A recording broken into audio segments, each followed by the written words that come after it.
भयंकर जो एडमिनिस्ट्रेशन का क्रैकडाउन है उसके बावजूद भी आप लोग यहाँ पर आए, आपकी स्पिरिट को मैं सलाम करती हूँ। हम लोग कुछ दिन पहले जामिया का एनुअल डे था, हम लोग उसमें आए थे।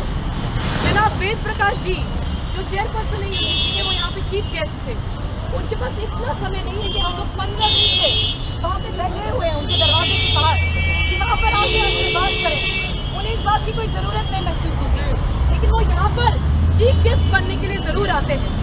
एक यूनिवर्सिटी में जिस यूनिवर्सिटी को तबाह करने की वो साजिश कर करके अपने यूजीसी में ऑफिस में बनाते हैं, यहाँ का प्रशासन उनको बुलाता है कि आइए अध्यक्षता कीजिए, हमारे चीफ गेस्ट बनिए। हम लोग वहाँ पे पहुँचे थे उनको काला झंडा दिखाने के लिए, उनसे कुछ सवाल पूछने के लिए कि आप जनाब अगर यहाँ पर भाषण देने आए हैं तो हमारे भी कुछ सवाल सुन लीजिए।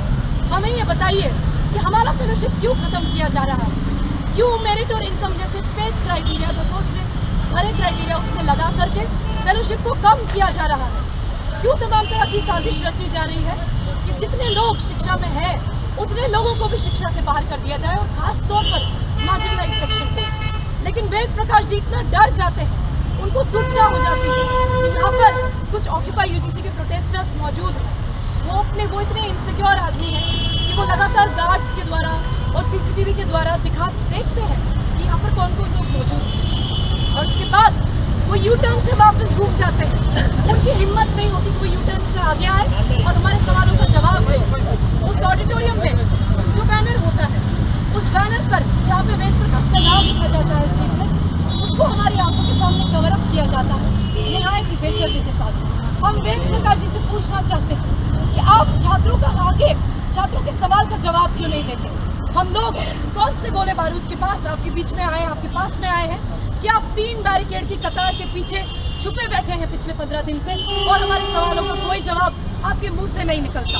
उनके मुंह से इसका जवाब इसलिए नहीं निकलता क्योंकि WTO साथियों, WTO का आपने बार बार नाम सुना होगा, कई लोग आए होंगे आपके पास कैंपेन करने के लिए। WTO में क्या होने जा रहा है, उसमें एक सेक्शन होता है ट्रेडेबल सर्विसेज का। उस ट्रेडेबल सर्विसेज के अंदर पहले एग्रीकल्चर को लाया गया था, और उसके बाद 2.5 लाख किसानों ने आत्महत्या की थी इस देश में। आज एजुकेशन को ट्रेडेबल सर्विसेज के अंदर लाया जा रहा है, और आगे क्या होगा ये मुझे शायद बताने की जरूरत नहीं है। आप सब लोग उसे ऑलरेडी देख चुके हैं, उस एग्रीमेंट के साइन होने से पहले आप देख चुके हैं कि उसका क्या नतीजा होगा। उसका नतीजा ये होगा कि सभी शिक्षा में जितनी